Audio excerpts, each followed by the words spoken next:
It is another great day in South Louisiana. I am darlacansell, real estate agent with Real Broker in South Louisiana, more precisely Acadiana, all of Acadia Parish, all of South Louisiana. If you're a buyer and if you are a potential seller anywhere in the state of Louisiana, pretty much.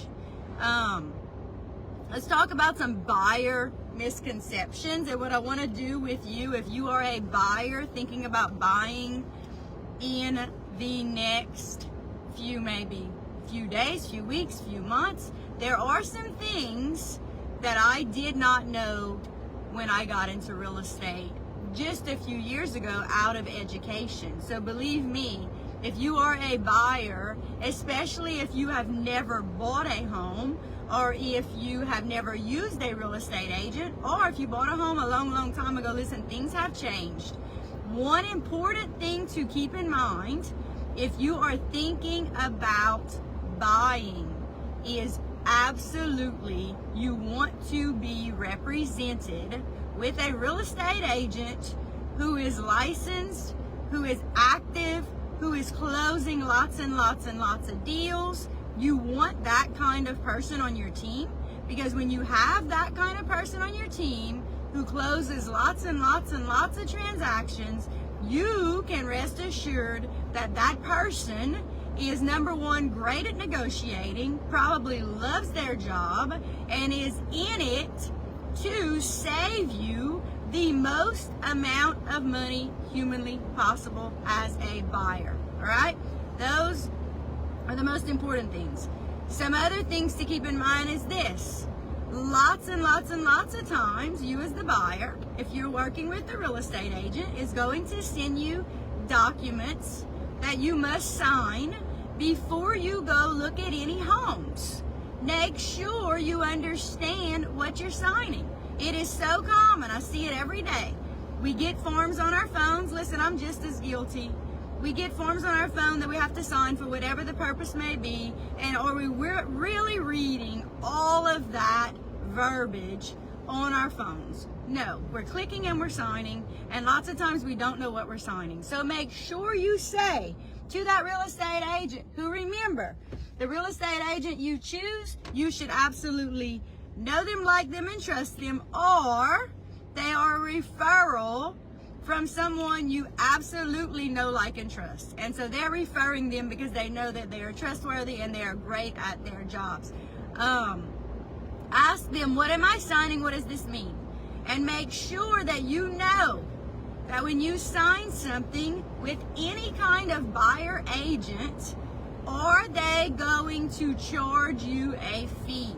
You need to know that. You absolutely need to know that. And as the buyer, you have the right to say to that agent, listen, I don't have any money to pay you. I want to make sure that you only bring me to see houses that the seller has agreed to pay your commission. All right? So if you know as the buyer that you only have what you have to buy a house and you have nothing extra, be honest with that agent and say, listen, I cannot afford to pay you a penny. I am pre-approved. I have the funds for the down payment. I have this, and this, but I cannot pay you. If you cannot, make sure you say to that real estate agent, I only want to look at houses that the seller has agreed to pay your buyer's agent commission. And you absolutely have the right to do that. Now, if you as the buyer have money in savings and you want to pay your buyer's agent, make sure you tell them that. Make sure you know that, and make sure it's in the paperwork that you sign, that you understand what you're signing. Another huge misconception from buyers is this, that once you choose a real estate agent, you're stuck with them. That is absolutely not the truth. Let's just say that yesterday you went to the dentist and they did whatever they had to do to your teeth, and you are not happy with the services. You absolutely do not have to go back and ever see that dentist again. You get to choose any dentist that you want to use, just like an attorney. Let's say you're working with an attorney, they piss you off, you don't want to use them again, you absolutely do not have to. It's the same with real realtors. If you choose a real estate agent to work with, and then just after the course of a few days or weeks or whatever, you get the vibe that this is not the person that I want to work with, you as the buyer absolutely have the right to say, I'm not using you anymore, and I'm finding myself another real estate agent. Or listen, you don't even have to tell them. You can go find yourself another real estate agent, but make sure you know what you signed. It's not very common, but some realtors may have you sign something that says, if you cancel with me, you owe me this fee, or whatever the case may be. Listen, I would never do that. I would absolutely never do that. If you as a buyer are working with me to help you find houses, and you decide that for whatever the reason may be, you don't want to work with me anymore, listen, I don't want to work with you if you don't want to work with me, and I absolutely would not charge you a single penny to cancel your contract, ever. So make sure you know that as a buyer, you have the right to choose any real estate agent in your region that will show you houses. And that means this. Lots of buyers believe this, that if you want to buy a house, you have to use the realtor that's listing that house. That's absolutely not true. That real estate agent with the sign in the yard, their number one goal is to make the seller the most amount of money humanly possible. They're not representing you as the buyer at the front game, right? The front game means that they have signed up with that seller, and they have guaranteed that seller that they're going to make them the absolute most amount of money possible that they can. So representing you as the buyer's agent, there's no way that they can do both, right? They're going to have to be a mediator in the middle, and they can definitely represent both sides. And listen, I do it every day, and I love doing it, and that's called dual agency. But think about this. If I'm a dual agent and I'm representing both sides, I'm trying to do two things. Get the absolute lowest deal possible for the buyer, but the absolute highest deal possible for the seller. So that's kind of, it's kind of tricky. It's absolutely tricky. And as a dual agent, that person cannot give any confidential information that the seller may have said or that the buyer may have said to either parties. I love doing it, and I'm great at doing it, and I've done it over and over again, but it is tricky. But remember, as the buyer, you get to choose anyone that you want to use to represent you. You do not have to call the number on the sign. So let's say today you're driving around neighborhoods, you're pre-approved for $200,000. You want to go look at 5, 6, 7 houses this weekend. Think about how much time it would take for you to have to stop and call every single realtor on every single sign. That is not what you do. Believe me, before I got into real estate, that is what I thought you had to do, but that is not what you do.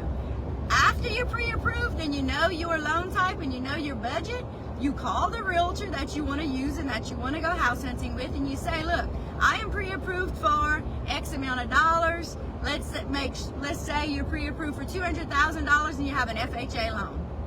And you say to me, but I don't have any extra money. I need the seller to pay all of my closing costs. Well, guess what? We're going to find you a house, and we're going to find the seller that can pay all of your closing costs, and we're going to get it done, right? That's what's going to happen. So as the buyer, you have to know, what is your loan type? What is your max budget? Where do you want to look for houses at? You might want to look at a couple in Dusau, a couple in Rain, a couple in Crowley, wherever the case may be. And then once you have chosen your realtor and you've chosen what houses you want to go look at, a good realtor could say, well, listen, before we waste our time going and look at all those houses, do you want to know some information about them? Do you want to know, have they flooded before? Do you want to know how old the roof is? Do you want to know how old the plumbing is? Do you want to know all these things, right? And let's say you say, okay, listen, I don't want to go look at any houses in areas that require flood insurance. And if you sent me 5 houses to look at and 2 of them are in flood zones where you are required to have flood insurance, then we might eliminate those 2 and go look at 3. That is absolutely your right to decide. Now you may say, listen, I don't care if it's in a flood zone as long as it never flooded. There are plenty of homes that are in flood zones, and in 2016 when it felt like the whole world flooded, they did not take in any water. And listen, if a house didn't take in any water, and I'm looking for the house I'm actually going to, so give me a minute. On my way to an inspection this morning with some great buyers, and I'm not sure exactly, nobody has addresses on their mailboxes around here. It's real fun. So anyway, if you, let's say you say, I don't care if it's in a flood zone as long as it never flooded. I'm telling you, in 2016, there are lots and lots and lots of houses that were in flood zones and never took in water. And on the other hand, there are plenty of houses in 2016 that were nowhere near flood zones and flooded. And lots of times those houses were in areas where the drainage just was not real good. And lots of those towns, especially like one, for example, is Crowley. Lots and lots and lots of homes in Crowley in 2016 flooded. They were nowhere near a flood zone, but the drainage in Crowley needed some help. And thank God since then, they've really learned a valuable lesson, and they've done really some good things with the drainage in Crowley. So lots of those places hopefully won't flood again. So listen, if you're a buyer and you have no idea where to get started, I'd love to have a conversation with you. I love house hunting, absolutely love house hunting, especially if you know your budget, you know your loan type, you have goals, you're ready to go. Listen, we will find you a home. That is a guarantee. And if you're a seller, listen, I love listing houses because the inventory is at an all-time low. It has been for a while. There are not enough houses on the market for buyers to choose from. That's a fact. Listen, in real estate, it can be very confusing, especially if you're not in it. So don't be afraid to ask questions. Don't be afraid to be a pest. Don't be afraid to look stupid, because you won't look stupid. There is no such thing as a stupid question if it's a question that you legitimately need an answer to. So text me, call me, private message me. I'd love to have a conversation with you. Y'all have a great day. Take care and reach out if there's anything I can do to help you if you're a buyer or a seller.